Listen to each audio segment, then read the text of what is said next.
क्योंकि काम पूरा नहीं हुआ है और जो उद्देश्य है कलीसिया का वो अभी भी बाकी है।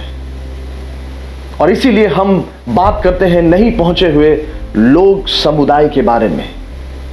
लेकिन जो मिशंस है वो कल्चर का पीठ तोड़ते हुए, अंधकार के गढ़ों को तोड़ते हुए, कलीसिया स्थापित करते हुए, प्राचीनों के कार्य को बढ़ाते हुए, अपने लोगों को सुसमाचार सुनाते हुए, नेटवर्क बनाते हुए आगे बढ़ते हुए रहे।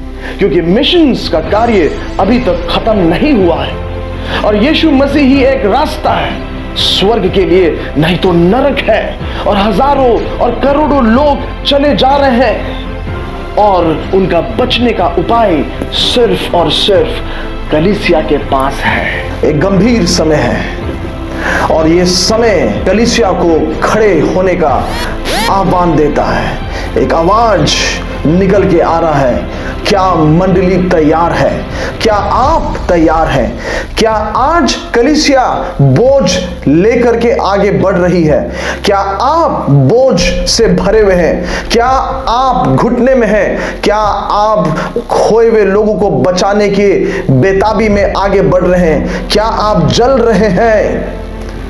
आज जलने की जरूरत है। किसी ने कहा है इस दुनिया में सबसे ताकतवर अस्त्र शस्त्र अगर है तो वो इंसान का जलता हुआ आत्मा। क्या आज आपका आत्मा जल रहा है? क्या आज आप खोए हुए लोगों को देख रहे हैं? क्या आपके परिवार, आपके रिश्तेदार, आपके दोस्त आज यीशु मसीह को जानते हैं? क्या उनको छुटकारा पाने का अवसर मिल रहा है? आपका जीवन क्या उनके सामने यीशु मसीह की तरह पेश किया जा रहा है कि नहीं? किसी ने कहा है कि कलीसिया इसीलिए स्थापित है क्योंकि वो मिशंस का काम करे, सुसमाचार प्रचार का काम करे। कलीसिया के अंदर में वो आग जलने की जरूरत है। कलीसिया बचाए, कलीसिया ढूंढे, कलीसिया भेजे, तैयार करे, अपने अपने बुलाहट को कलीसिया समझे। ये बहुत बड़ी बात है। किसी ने कहा है कलीसिया अगर सच में आत्मा जीतना भूल गया है तो कलीसिया नहीं रहा। वो असल परमेश्वर के बुलाहट, उसके उद्देश्य से वो निकल गया है, वो बाहर है। आज कलीसिया केवल परंपराओं के लिए चलाए जा रहा है। आज कलीसिया केवल नाम के लिए चलाए जा रहे हैं। लीडर्स दर्शन पाए हुए नहीं है, किसी नियम को पालन कर रहे हैं। क्या आप उनमें से हैं? क्या आप आज परिवर्तन लाना चाहते हैं?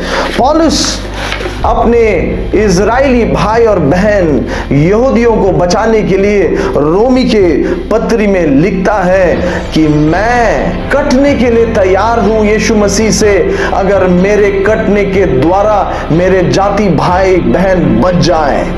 पौलुस अपने आप को कटने के लिए भी तैयार था, सर्वदा के लिए, अनंत काल के लिए वो अपने यहूदी भाई और बहन को बचाना चाहता था।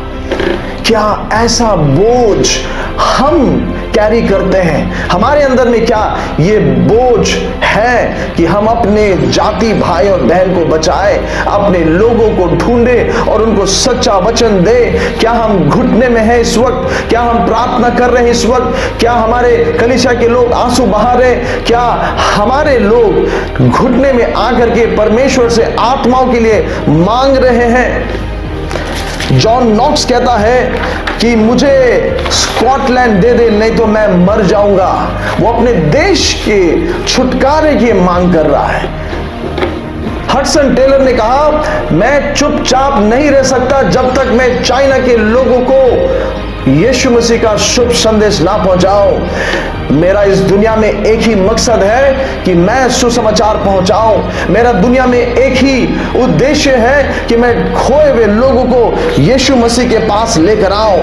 आज कलीसिया में वो दर्द नहीं दिखता है क्योंकि हम विश्वास नहीं कर रहे हैं। हम बहुत ही आसानी से इन समयों को ले रहे हैं। हमारे पास समय नहीं है। हम जानते हैं दुनिया बदल रहा है, यीशु मसीह के आने के समय निकट है, लेकिन फिर भी हमारा रोज का हमारा जीवन ऐसा लगता है कि हम इत्मीनान से अपने समय को बिताना चाहते हैं। एक गंभीर स्थिति है करके हम इस पर गौर नहीं करते। एक कलीसिया में अगर हमें दर्शन देखना है, हमें बोझ देखना है, तो वो एक लीडर के द्वारा ही आएगा, एक पास्टर के द्वारा, एक लीडर, एक अगुवे के द्वारा ही वो दर्शन आएगा। दर्शन आना जरूरी है, दर्शन लीडर के पास आना जरूरी है। अगर आज आप लीडर हैं और अगर आप सुन रहे हैं, तो मैं आपको बता देना चाहता हूं, परमेश्वर चाहता है कि एक लीडर, एक पास्टर, एक अगुवा, उसके ऊपर दर्शन होनी चाहिए। परमेश्वर आपको दर्शन से भरना चाहता है, और आप जब दर्शन पाएंगे तो आप अपने कलीसिया के लोगों को वो इंपार्ट करेंगे, वो देंगे, वो बांटेंगे, और वो बांटने के द्वारा आपकी कलीसिया बोझ में आगे बढ़ेगी। क्या आज आप एक कदम बढ़ाना चाहते हैं, बलिदानी कदम बढ़ाना चाहते हैं?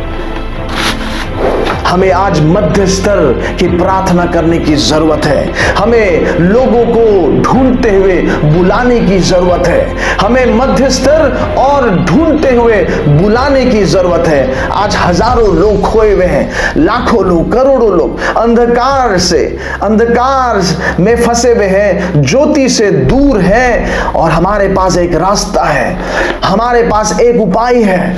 मेरे प्यारे दोस्तों, आज सुसमाचार अगर हमें मिला है तो किसी बलिदान करने वाले व्यक्ति के द्वारा। किसी ने दर्शन पाया था, किसी ने हाथ फैलाया था, किसी ने आंसू बहाए थे, जिसके द्वारा वचन आज हमारे पास है, सुसमाचार हमें दिया गया है। आज हमारा कर्तव्य है कि हम सुसमाचार को पहुंचाएं, गलियों में, गांव में, शहरों में, टाउन में। परमेश्वर का यही वचन है, परमेश्वर का यही प्रतिज्ञा है कलीसिया के लिए कि मैं तुम्हारे साथ हूं, जाओ सुसमाचार प्रचार करो और चेला बनाओ, और मैं तुम्हारे साथ हूं, मैं तुम्हें कभी नहीं छोड़ने वाला।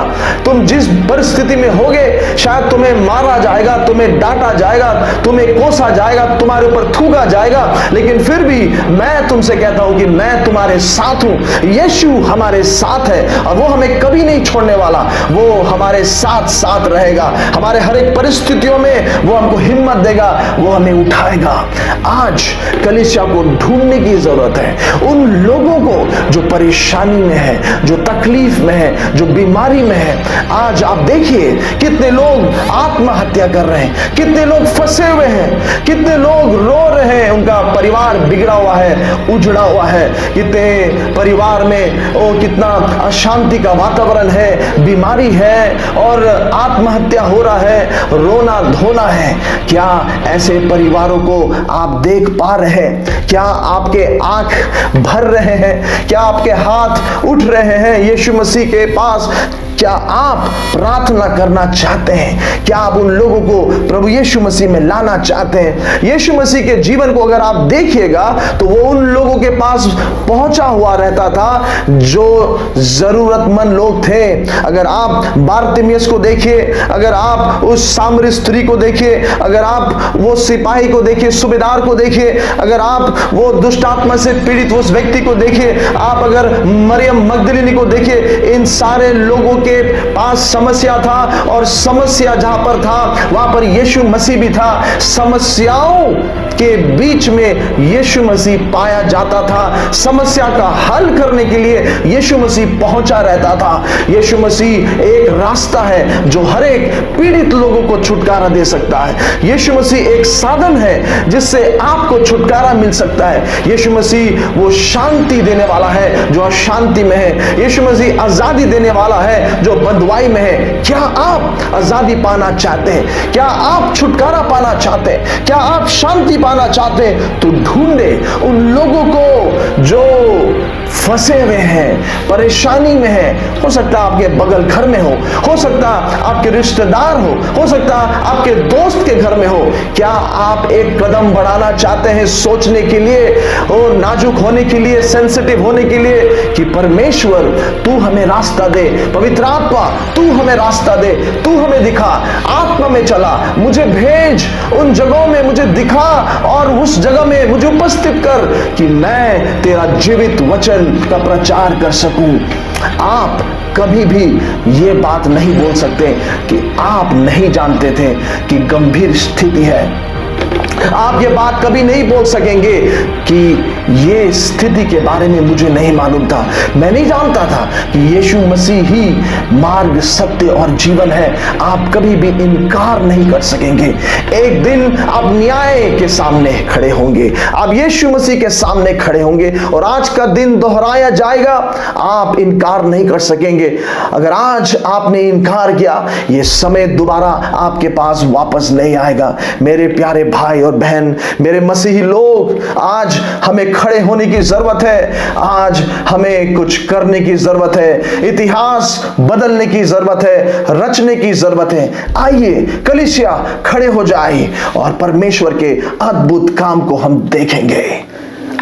आमीन।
आसान बुलाहट नहीं है। 2000 साल से हजारों मिशनरी बिना कोई नाम या जिक्र के मारे गए और आज भी मारे जा रहे हैं और अपने आप को सुसमाचार सुनाने के लिए कुर्बान कर दिए हैं और कर रहे हैं। क्या आप तैयार हैं?